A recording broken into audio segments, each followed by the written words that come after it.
우리가 최근에 오늘이 27번째 시간인데요, 제가 알기로는 말씀 묵상을 통해 하나님과 동행하는 삶에 대해 쭉 살펴보고 있으면 오늘 마지막 시간입니다. 그동안 여러 가지 요소들을 살펴보다가 그러면 어떻게 말씀 묵상을 구체적으로 할 것인가, 그러면서 그것을 이렇게 쭉 몇 가지로 정리를 했는데요, 기초성경 공부 제 책 2권에 그게 나와 있습니다. 이렇게 요약되어 있습니다. 첫째, 하나님과의 정기적인 만남이 필수다. 둘째, 성경을 자세히 읽으면서 묵상한다. 셋째, 깨닫게 하신 것이 하나님께서 말씀하신 것이다. 넷째, 하나님께서 말씀하신 것을 묵상 노트에 기록한다. 다섯째, 하나님께서 말씀하신 것을 위해 기도한다. 여섯째, 하나님께서 말씀하신 것에 맞추어 삶을 조정하고 순종한다. 일곱 번째, 하나님께서 말씀하신 것을 마음에 품고 하나님의 행하심을 주시해 본다. 그러면서 지난번 하나님께서 말씀하신 것에 맞추어 삶을 조정하고 순종한다까지 살펴보았고요, 오늘 일곱 번째 살펴볼 겁니다. 그런데 그 일곱 번째 살펴보되 하나님께서 우리에게 어떤 걸 말씀하시면 기도한다라고 제가 언급했잖아요. 근데 그 부분은 구체적으로 살펴보지 않았거든요. 물론 말씀 묵상과 기도가 같이 가야 돼서 우리가 몇 주간에 걸쳐서 우리 기도의 모델인 주기도를 살펴보면서 거기에 모든 게 다 나와 있거든요. 그리고 또한 솔로몬의 기도를 본보기로 삼아서 선지자적 기도, 즉 하나님의 뜻을 붙들고 그 뜻이 이루어지도록 기도하는 선지자의 기도에 살펴보았는데, 하나님께서 말씀하신 것을 붙들고 기도하는 것에 대해서는 이제 구체적으로 안 살펴봤어요. 그래서 오늘 그 다섯 번째, 일곱 번째를 묶어서 살펴보려고 합니다. 할렐루야. 첫째, 하나님께서 말씀하신 것을 위해 기도합니다. 그러니까 우리는 이것도 시편 119편 기자에게서 잘 배울 수 있습니다. 왜 제가 시편 119편 기자를 언급하느냐면요, 성경 시편 119편은 전체가 하나님의 말씀에 대한 시편입니다. 제일 긴 장입니다. 거기에 보면 그 시편 119편 기자, 그걸 쓴 사람이 당연히 성령의 감동으로 쓰여졌는데 누구인지는 모릅니다. 그런데 말씀에 대해서 어떠한 자세를 가지고 있고 어떠한 자세로 하나님의 말씀을 묵상했고, 그리고 하나님의 말씀과 더불어 그가 어떻게 했는지가 잘 나와 있어요. 그래서 우리가 말씀 묵상을 배울 때 시편 119편 기자의 자세, 또 기자가 한 일은 우리에게 매우 중요하거든요. 그래서 그 부분을 앞에서도 살펴보았습니다. 근데 이 부분에 있어서도 우리는 시편 119편 기자로부터도 잘 배울 수 있습니다. 작은 첫 번째, 이 기도는 하나님께서 우리에게 말씀하신 것을 우리가 행할 수 있도록 도와달라고 구하는 기도입니다. 자, 하나님께서 말씀 묵상 가운데 우리에게 어떤 부분을 말씀하셨어요? 그럼 우리가 그 말씀의 삶을 조정해서 순종해야 되잖아요. 그런데 하나님이 말씀하신 것을 우리가 맞추어 삶을 조정하고 순종하는 거요, 우리 자원으로 안 됩니다. 우리 능력으로 안 되고요, 우리 결단만 가지고 안 되고 우리 지혜 가지고 안 됩니다. 하나님의 도움이 절실하게 필요합니다. 하나님의 은혜가 절실하게 필요합니다. 하나님의 임재와 능력이 절실하게 필요합니다. 그래서 이 부분이 뭐냐 하면, 하나님께서 말씀하신 바를 우리가 행할 수 있도록 하나님께 도와달라고 간절히 기도하는 게 필수입니다. 하나님은 우리가 구하는 것을 응답하십니다. 할렐루야. 몇 구절만 보면 시편 119편 23절입니다. 고관들도 앉아서 나를 비방하였사오나 주의 종은 주의 율례들을 작은 소리로 읊조리나이다. 25절, 내 영혼이 진토에 붙어 싸우니, 그러니까 진흙에 몸이 붙어 떨어지지 않는 상태라고 자기 상태를 지금 표현하고 있는 겁니다. 주의 말씀대로 나를 살아나게 하소서. 51절, 교만한 자들이 나를 심히 조롱하였어도 나는 주의 법을 떠나지 아니하였나이다. 69절, 교만한 자들이 거짓을 지어 나를 치려하였사오나 나는 전심으로 주의 법도들을 지키리이다. 그들의 마음은 살져서 기름덩이 같으나 나는 주의 법을 즐거워하나이다. 78절, 교만한 자들이 거짓으로 나를 엎드려뜨렸으나 그들이 수치를 당하게 하소서. 나는 주의 법도들을 작은 소리로 읊조리이다. 이 말은 묵상하리이다 그 말이거든요. 자, 이걸 보면 그 시편 기자가 지금 처해 있는 상황이 녹록치 않은 상황인 거 금방 알 수 있죠. 많은 사람들이 비방하는, 심하게 비방하는, 고관들까지도 시방에 비방하는, 많은 사람들이 거짓으로 자기를 이렇게 음해하고 비방하고, 그래서 자기 몸이 진에게 붙어서 일어나지 못한 상황 같은, 살려달라고 기도하는 같은 상황인 거죠. 그 기초성경 공부 그거 썼는데 거기다가 하나님 우리 시험하시는 거, 사랑하는 자를 시험한다고 그랬거든요. 근데 시험을 영어로 디시플린이라고 돼 있어요. 훈련. 이게 왜 중요하냐면요, 하나님이 이스라엘 백성 애굽에서 건져낸 다음에 광야 생활할 때 이게 시험의 기간이었거든요. 신명기 8장에 보면 훈련 기간이에요. 하나님 중적으로 서도록. 여러분이 예수를 믿으면 모든 게 장밋빛까지 그냥 대로가 뚫리는 게 아니고요, 예수를 믿고 주님께 삶을 드리면 많은 시험이 있을 수 있어요. 왜요? 하나님이 여러분을 사랑해서 보내시는 거예요. 뭐 하도록? 하나님 중적으로 세워가도록.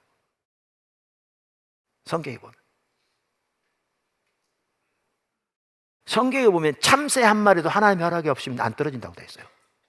하나님은 천지를 창조하실 뿐만 아니라 인류의 역사를 주관하고 계신 분이거든요. 우리가 이 일을 믿는다면 하물며 너희일까 보냐, 예수의 피로 값주고 사신 하나님의 아들인 우리일까 보냐. 그럼 우리의 삶에 내 편개치셨겠어요?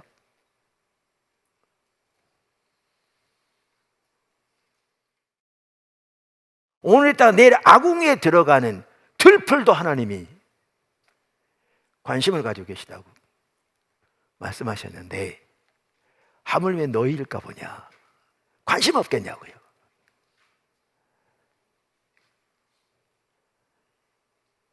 그래서 하나님의 관점에서 보아야 되는데, 여기 보면 아까 명목적인 크리스천들이 아까 그 가시밭에 떨어진 것처럼, 정확하게 또 돌밭에 떨어진 것처럼 뭐 와서 말씀 들었다고 하고 뭐 영접했다고 하면서도 세상의 욕심과 재리의 유혹과 세상의 영화와 영달 때문에 때로는 말씀을 해서 어려움이 닥치면 그냥 버려버린, 그러니까 코로나 지난다고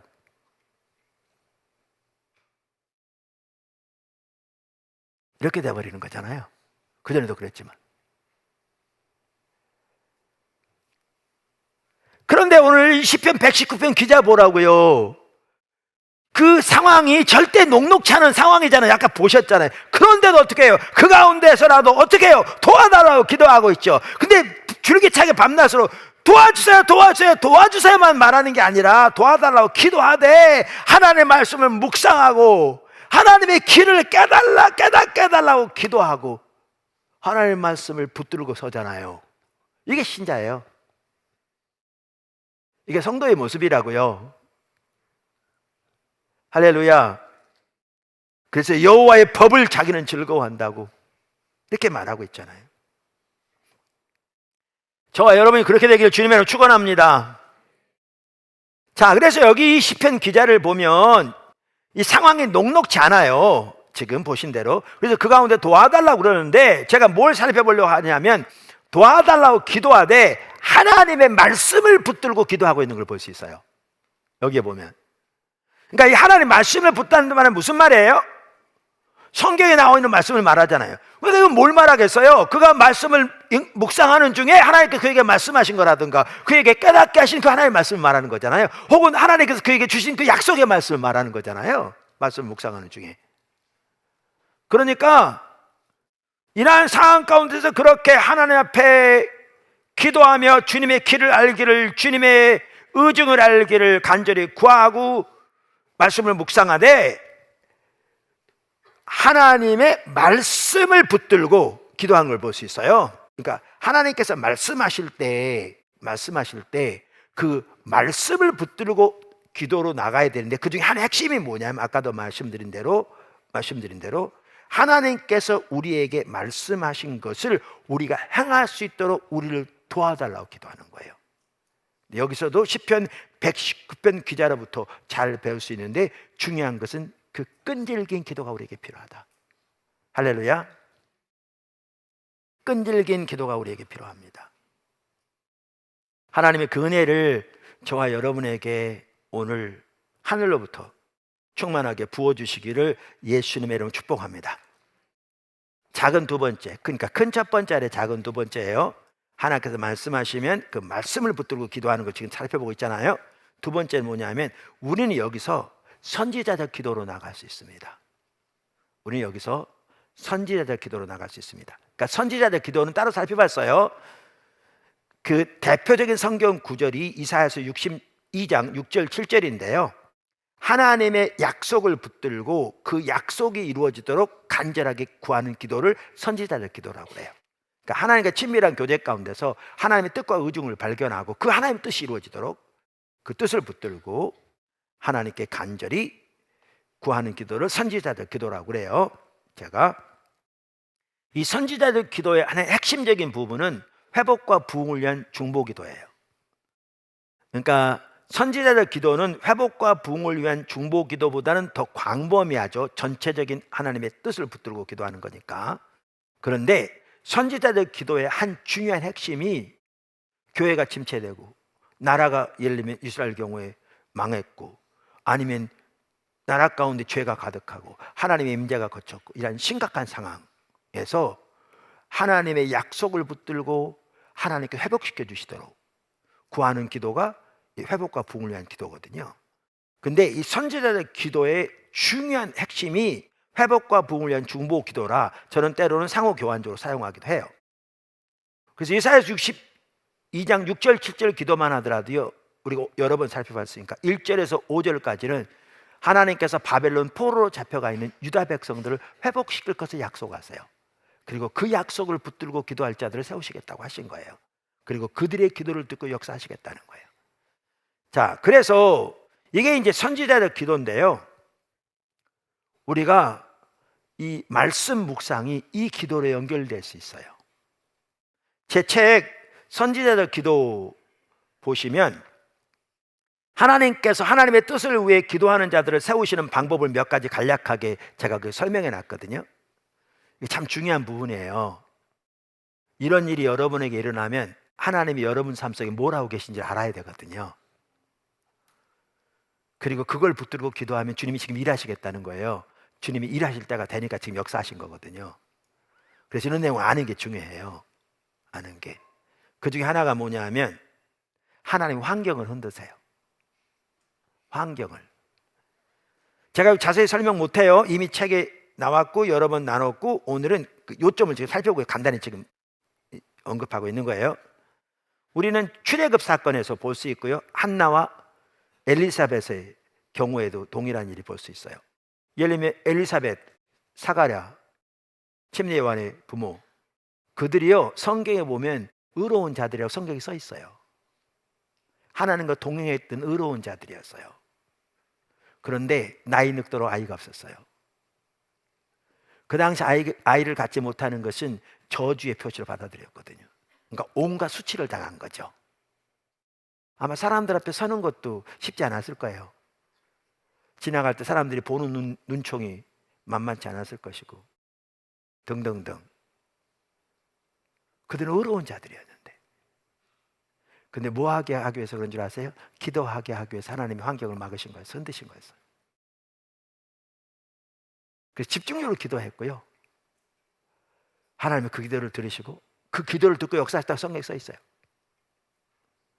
사가랴에게 천사가 나타나서 하나님이 내 기도를 들었다고 말씀하셨거든요. 들으시고 침례 요한을 주셔서 선지자 중에서 가장 훌륭한 선지자, 주의 길을 예비하는 자 보내신 거잖아요. 그래서 어떤 유명한 기독교 리더가 그랬더라고요. 하나님과 잘 동행하는데 여러분 삶 속에 특별한 어려움이 닥치면, 이러한 이 환경이 꽉 막히는 일이 닥치면 하나님의 특별한 계획이 있다. 환경은 드세요. 또 하나 기도하게 하시기 위해 사시는 방법이 뭐냐 하면 하나님께서 성령을 통해 하나님의 계획과 마음과 의중을 알리세요. 엘리야의 경우에 그랬고요. 모세의 경우도 마찬가지였어요. 또 하나는 하나님께서 성령을 통해 하나님의 계획과 관련하여 개인적인 약속을 주세요. 우리에게. 성경에 보면 하나님께서 시므온에게 그랬어요. 하나님께서 시므온에게 누가복음 2장에 나오는 뭐라고 말씀하셨냐면 성령을 통해서 네가 살아있는 동안에 메시아를 볼 것이라고 하셨거든요. 근데 실제로 그런 일이 일어났죠. 그 일이 일어나도록 그는 메시아가 오시도록 집중적으로 기도했거든요. 오순절과 관련해서도 같은 맥락이고요. 그 다음에 또 한 가지 방법은 뭐냐면 하나님께서 영적 분별력을 부으셔서 하나님의 관점에서 자신과 그 사회가 처해 있는 처지를 인식하게 하세요. 이게 가장 흔한 방법이기도 한데요. 느헤미야의 경우가 대표적인 예예요. 자기 형제가 예루살렘에 다녀왔는데 예루살렘 성이 무너져 있어서 아직까지 성문은 불탄 채 남아있고 방어벽이 무너져 있는 거잖아요. 그래서 예루살렘이 온갖 주변 나라들부터 조롱과 멸시를 당하고 있는 것을 말해 주었어요. 하나님 의도하신 예루살렘은 의의 도성입니다. 하나님의 영광이 임하는, 임재하는 열방의 빛. 근데 그 상태에 있는 거죠. 그걸 보고 금식하기 시작했어요. 그리고 하나님은 결국 그를 총독으로 보내서 그 예루살렘 성을 중건하게 하세요. 그 하나님의 관점에서 자신들의 처지를 보는 것부터 하나님 일하셨거든요. 거기서부터 일하셨어요. 그게 출발점이었어요. 하나님 부흥이 올 때마다 비슷한 일이 일어난다고 여러 번 나눴죠. 그 다음에 책에는 순서가 달라져 있는데 하나님께서 우리에게 기도하게 하시는 또 한 가지 방법이 뭐냐 하면 하나님께서 성경을 통해서 약속을 깨닫게 하세요. 성경을 통해 약속을 깨닫게 하세요. 이에 대한 대표적인 예가 시몬과 안나도 거기에 해당되는데요. 대표적인 예가 다니엘이에요. 다니엘. 그래서 다니엘서 9장 1절 보실래요? 메대 족속 아수에로의 아들 다리오가 갈대아 나라 왕으로 세움을 받던 첫 해, 곧 그 통치 원년에 나 다니엘이 책을 통해 여호와께서 말씀으로 선지자 예레미야에게 알려주신 그 연수를 깨달았나니 곧 예루살렘의 황폐함이 70년 만에 그치리라 하신 것이니라. 그러니까 여기 보면 서책이라고 되어 있는데요. 예레미야 서가 이미 책의 형태로 통용되고 있었던 걸 볼 수 있고요. 하나님의 말씀으로 인정되고 있는 걸 볼 수 있어요. 그래서 그 예레미야를 읽으면서 예레미야서에 보면 이스라엘 백성들이 바벨론 포로 생활에서 70년 만에 돌아올 것으로 두 번이나 예언되어 있거든요. 그러니까 성경을 읽다가 예레미야서를 읽다가 그의 마음눈이 열려 하나님의 계획이 깨달아진 거예요. 70년 만에 예루살렘의 황폐함이 회복될 것이라는 그 약속. 그랬더니 다니엘 어떻게 한 줄 아세요? 그거 붙들고 기도하기 시작해요. 선지자적 기도, 회복과 부흥을 위한 중보기도.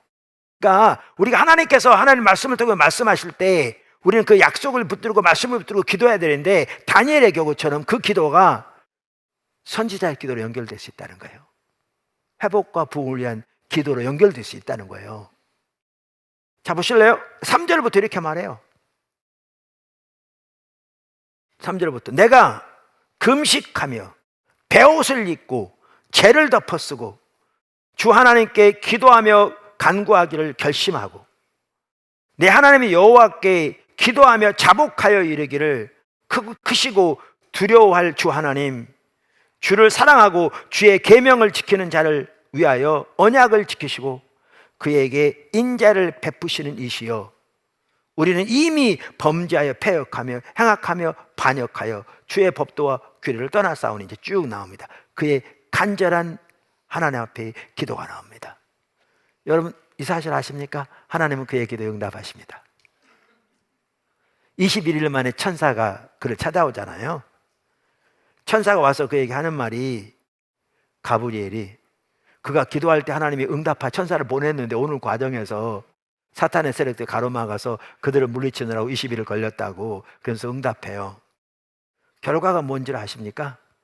역사적으로 보면요, 다니엘이 예레미야서를 통해 유다 백성의 회복에 관한 하나님의 뜻을 깨달은 그때가 다리오가 갈대아 나라 왕으로 세움받는 첫 해라고 되어 있잖아요. 이게 서기전 538년입니다. 성경에 나온 내용들은 그냥 앉아서 철학자들이 쓴 게 아니고요, 역사적인 사건을 통해 사람이 일하신 겁니다. 서기전 538년. 그러면 고레스왕 원년에 드디어 유다 백성 약 5만 명이 고레스의 칙령을 따라 예루살렘으로 돌아오거든요. 그리고 성전 짓는 일을 시작해요. 그때가 언제인 줄 아십니까? 서기전 536년, 2년 만에 일이 일어납니다.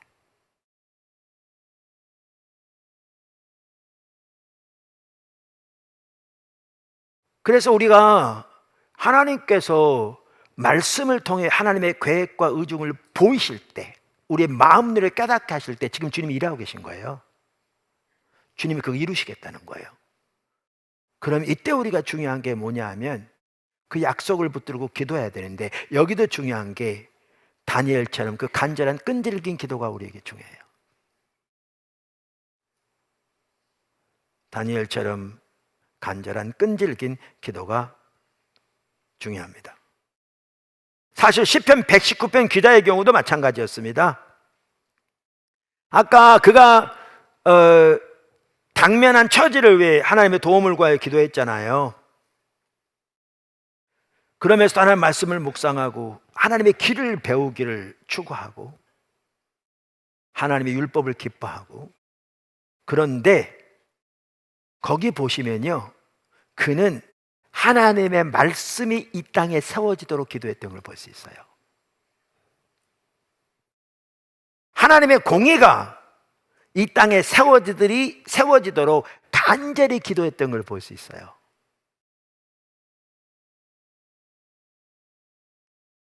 몇 구절만 보면 알 수 있어요. 자, 53절 보실래요?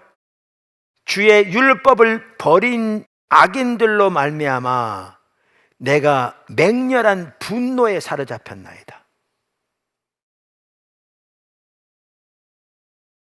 저는요, 이 분노가 그 속에 있던 하나님의 말씀에 대한 질투라고 생각합니다.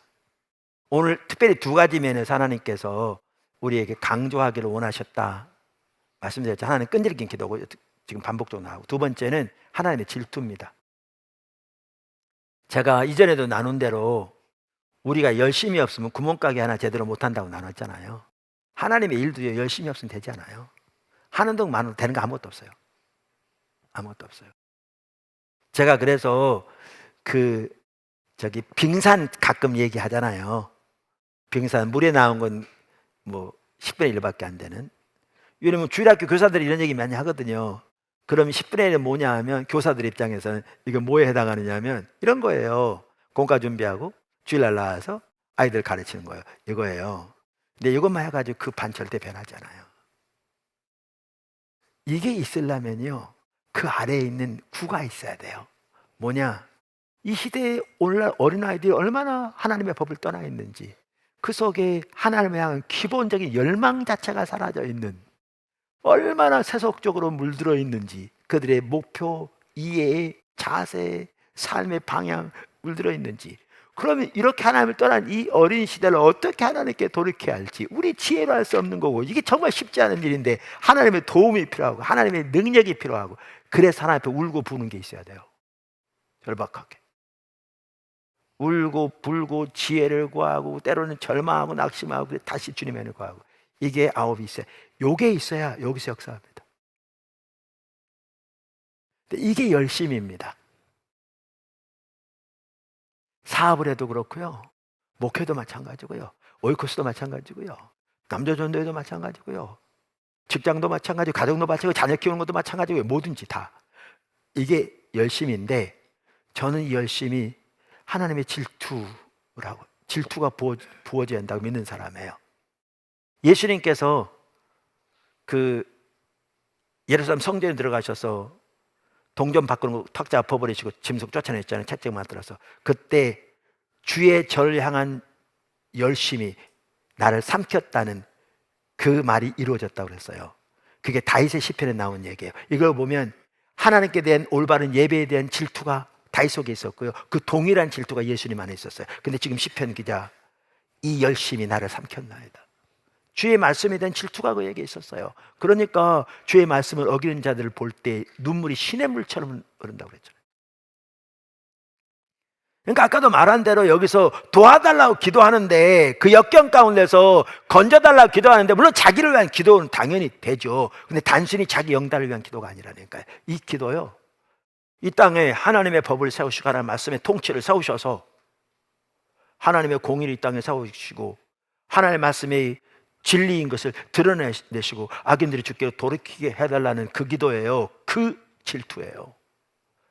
이게 엘리야의 기도와 똑같은 기도예요. 그 질투에서 나온, 하늘을 달아달라고 기도한 그 기도, 다시 하늘을 열어달라고 기도한 그 기도. 그러니까 우리에게 이게 필요합니다. 그래서 이게 말씀을 하나님께서 말씀하시되 우리가 그 말씀을 붙들고 기도하는데, 하나는 하나님께서 말씀하신 것을 행할 수 있도록 도와달라는 기도, 끈질긴 기도, 그것도 분명히 있지만 더 나아가 이걸 통해서 하나님께서 우리 어디로 인도하실 수 있냐면 선지자들 기도로 인도할 수 있어요. 이 시대를 향한 하나님의 목적, 의중, 이 시대가 처해 있는 당면한 상황, 상태, 아까 지금 우리 현실도 나눴잖아요. 이걸 보고 하나님의 약속 붙들고 역사해 달라고.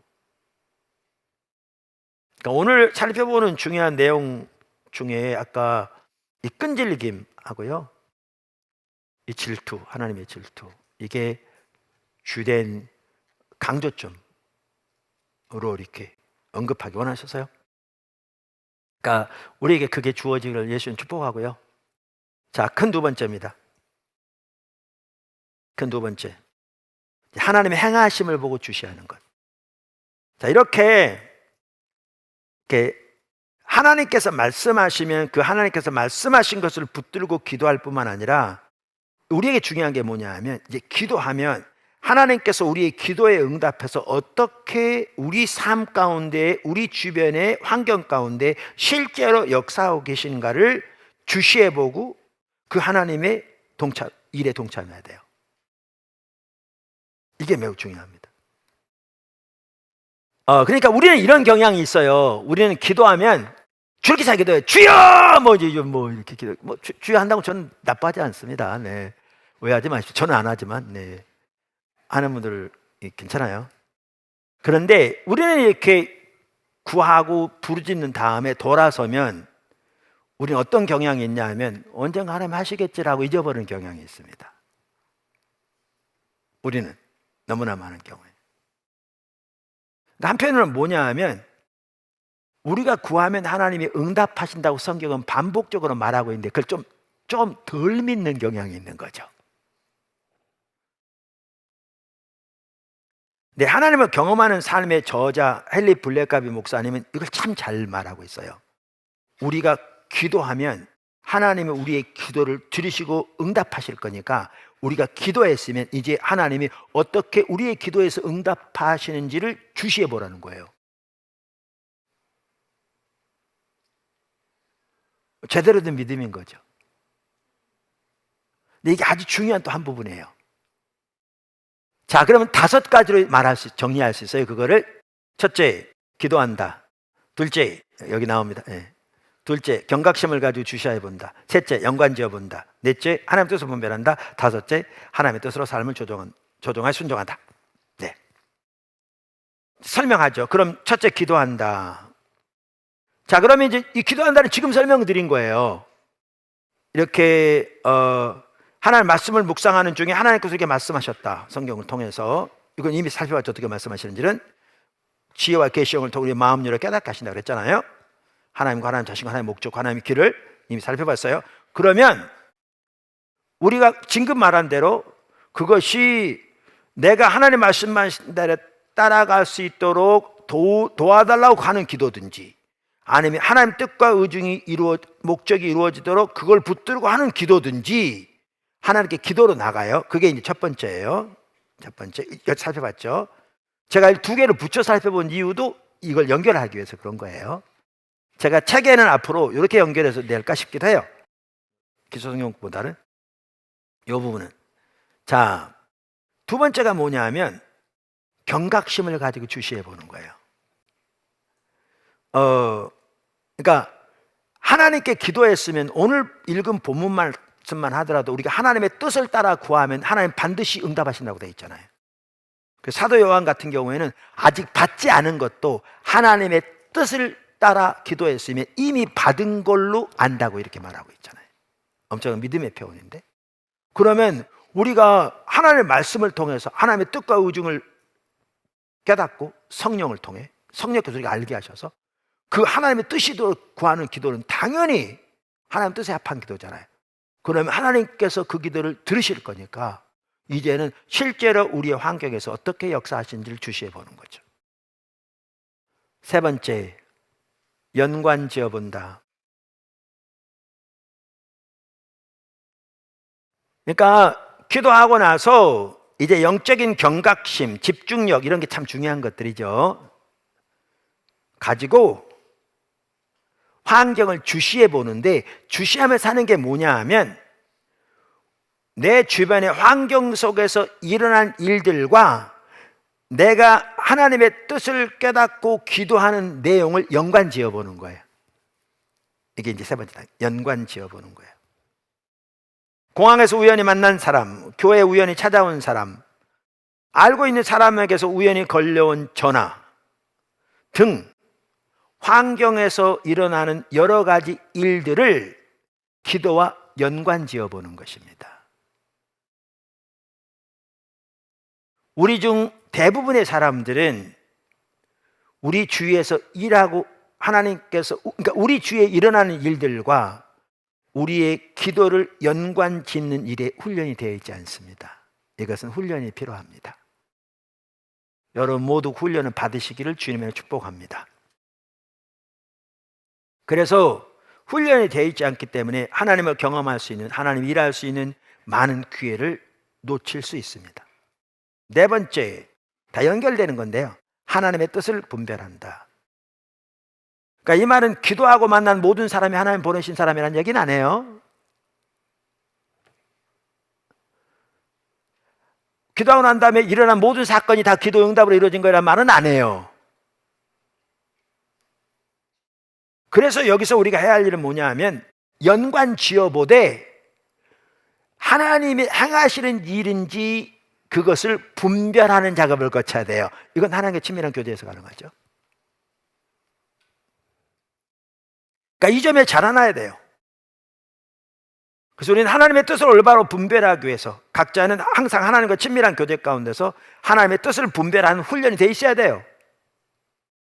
많은 사람은 낯설어요. 왜요? 오늘날 교회로 그냥 주일날 왔다 갔다 하면 그게 신앙생활 생각하니까 안 빠지기만 하면 되는 걸로, 헌금만 하면 된다고, 그럼 복 받을 거라고.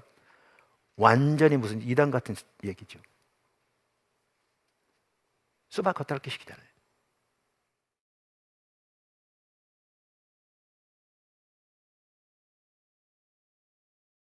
그러한 기복신앙을요, 유명한 선교학자인 크리스토퍼 라이트는 매춘 복음이라고 그래요. 그래서 분별해야 합니다. 마지막 다섯 번째, 하나님의 뜻으로 우리의 삶을 조종하고 순종합니다. 그러니까 아까 우리 이미 앞에 나왔듯이 하나님이 말씀하신 바가 보이면 어떻게 한다고요? 우리 삶을 조종해 순종해야 한다고 그랬잖아요. 이미 살펴봤어요. 그런데 기도하는 중에 계속해서 하나님 뜻이 더 새롭게 보인다, 아니 하나님 행하심이 보이고 하나님 의중이 보인다, 그럼 어떻게? 삶을 조정하고 순종해야죠. 그 삶을 조정하고 순종하는 거 수시해야 되는 겁니다. 하나님을 경험하는 삶 책에 보면 이런 예가 있어요. 그분이 아주 작은 교회인데 처음 부임할 때 세스코튼에 있는 제일 침례교회에 부임하게 하셨는데, 그 당시에 작년 성도가 20명이 안 된, 근데 부임한 지 얼마 안 돼서 세스코튼 주라는 큰 주의 주요 도시마다 복음주의 교회를, 침례교회를 세우라고 성령께서 인도하신 거죠. 본교회도 작은데. 그래서 교회 게시판에는 이런 글씨들이 있었어요. 우리 교회를, 그러니까 이런 교회가 있었어요. 자, 읽어볼게요. 그 책에. 우리 교회를 우연히 방문하신 분이 계셨습니다. 그는 우리 교회 게시판 아래쪽에 쓰여 있는 우리 교회의 카일 선교를 위해 기도하십시오, 이 지역 이름이거든요.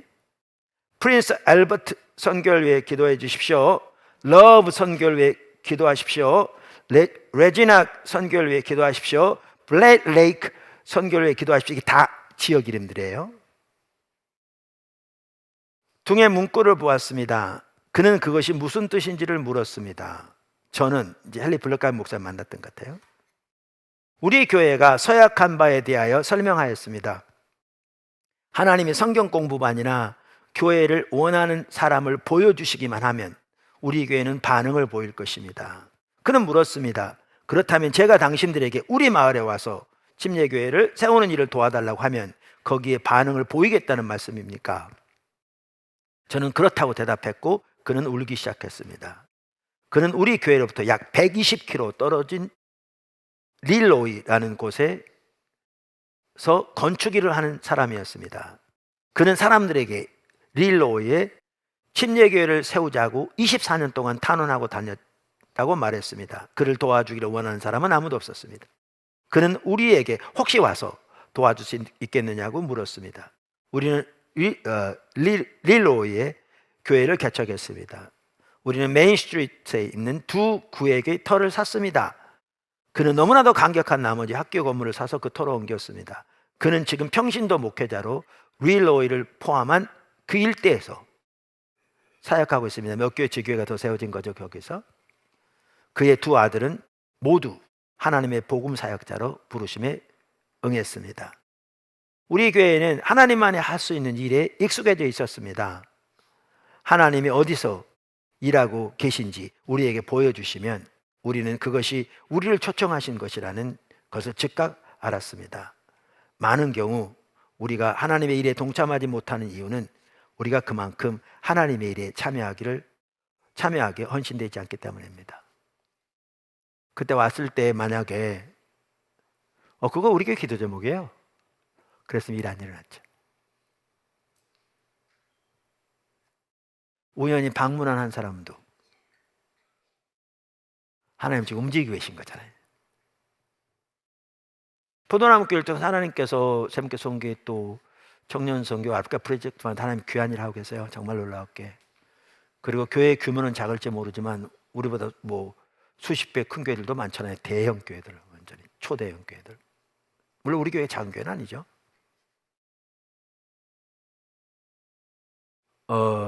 그런데 하나님께서 일하시면서 의외로 많은 일꾼들을 보내고 계시더라고요, 각 분야에서. 왜냐하면 주님이 앞서가셔서 주님이 일하고 계신 거예요. 여러분의 삶에 하나님께서 하나님의 목적을 보이시고 기도하게 하시고 주님 따라가면 주님이 동일한 일을 하십니다.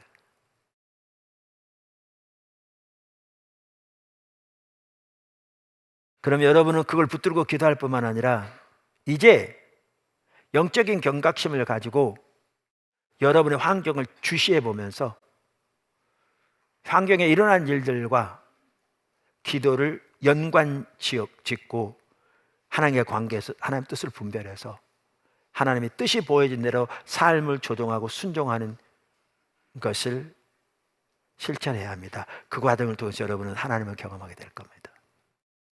그리고 하나님이 주도권을 잡으시고 하나님의 역사를 이루어 가시는 것을 여러분은 점점 더 많이 경험하게 될 것입니다.